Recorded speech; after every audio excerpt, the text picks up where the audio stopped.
The wind screamed across the frozen ridge as if the mountains themselves were alive. Snowflakes danced wildly, pushed by the storm that had swallowed the valley since dawn. Amid the blinding white, only a small patch of color broke the monotony, deep red fabric trembling against the snow. Under it, buried to her neck, was a girl named Alara. Her breaths were shallow, turning to mist the moment they left her lips. Each inhale stung like needles. She tried to wiggle her shoulders, tried to free her arms, but the snow had hardened around her like cold cement. Hours earlier, she had slipped from the narrow mountain pass, and a sudden slide had dragged her down the slope. The snow had packed around her when she hit the drift, pinning her in place. At first, she screamed, hoping someone from her small traveling party would hear. But the storm swallowed her voice. Now she could barely keep her eyes open. Every blink felt heavier than the last. She told herself she had to stay awake. She thought of her mother waiting in the lowland village, of her father's promise that he would meet her again after winter. She wasn't ready to give up. Not here, not like this. But the cold was merciless. Just as her vision began to blur, she heard something, a thud, faint at first, then another. Footsteps, or was the mountain playing tricks on her ears? She forced herself to focus. Through the curtain of snow, she saw a dark figure moving slowly, steadily, like a shadow cutting through a storm. Her heart thudded with a mix of fear and hope. The shape grew clearer. A tall man wrapped in fur-lined armor, carrying a long spear across his back and a circular shield strapped to his arm. His hair whipped in the wind, tied behind his head with a strip of leather. Snow crusted over the edges of his boots as he trudged toward her. A warrior. She tried to call out, but her voice cracked. The man stopped mid-stride, head turning slightly. He had heard something. His eyes scanned the whiteness until they landed on the small shape of her head poking through the snow. He rushed to her side. "Stay with me," he said, kneeling beside her.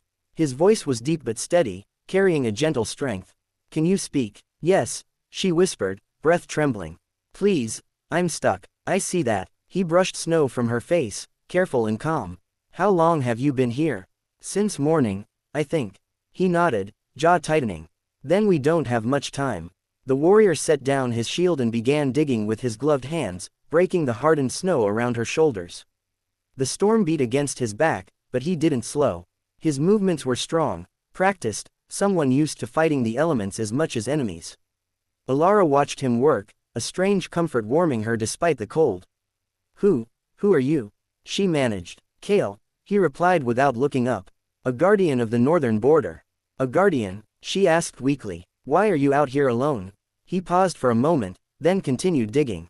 "Because sometimes protecting people means walking places no one else will." Bit by bit, he freed her arms. She gasped as blood rushed back into them with sharp pins of heat. Kale caught her shivering and pulled his cloak around her shoulders. "We still need to get you out," he said. "Can you feel your legs?" She tried to move them. I'm not sure." "Don't worry, I'll pull you out gently." Kale dug a wider circle around her until he could slide his arms under hers. Snow crunched as he lifted her from the drift. She cried out softly. The sudden movement was painful, but he steadied her with a firm grip. "You're safe now," he said. She leaned against him, dizzy and exhausted. The world tilted, and Kale quickly wrapped his arm around her waist to hold her up. I need to rest," she murmured. "You will," he promised. "But not here. There's a shelter nearby. We have to go before the storm worsens." Holding her close, Kale guided her through the snow. Though her legs felt like wood, she tried her best to match his steps. Each one was an effort, but Kale never rushed her. He spoke to her the whole way, soft, steady words reminding her to breathe, to stay awake, to trust him. Minutes felt like hours. At last, through the thick snowfall, a dark silhouette appeared, a stone hut built ages ago by mountain rangers. Kale pushed open the heavy wooden door, ushering her inside. The moment they stepped into the enclosed space, the roar of the storm softened. Kale lowered her onto a fur blanket and quickly sparked a fire in the small hearth. Warm orange light filled the room. "Thank you," Alara whispered, feeling warmth seep slowly back into her fingers. Kale checked her limbs carefully, making sure she wasn't frostburned too deeply. Then he handed her a warmed flask. "Drink slowly." She sipped. The heat traveled down her throat, spreading through her chest. "Why did you save me?" she asked after a moment. Kale raised an eyebrow. "Why wouldn't I? I don't know. People don't usually wander into storms for strangers." He sat beside her. Where I come from, leaving someone behind is the same as harming them. And I'm no warrior if I ignore someone who needs help.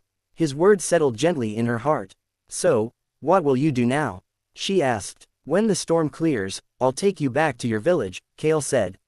You shouldn't travel alone on these mountains. I wasn't supposed to, she admitted, looking down. I got separated from my group. That happens, he said softly. What matters is you survived. She looked up at him, seeing past the armor and spear. He wasn't just a warrior, he was someone who cared deeply, even without knowing who she was. If you hadn't come, she began. Kale shook his head. Don't think about that, you're here. That's what matters. The fire crackled between them. Alara felt sleep tug at her eyes, but this time it wasn't dangerous, it was comforting. Rest, Kale said, I'll keep watch, and for the first time since she had fallen into the snow, she felt safe enough to close her eyes. The storm howled outside, but inside the shelter there was warmth, light, and the quiet promise of survival. With a guardian beside her, the mountain no longer felt so frightening. She had been buried in the snow, but she would rise again, carried back to life by the warrior who refused to let her fade.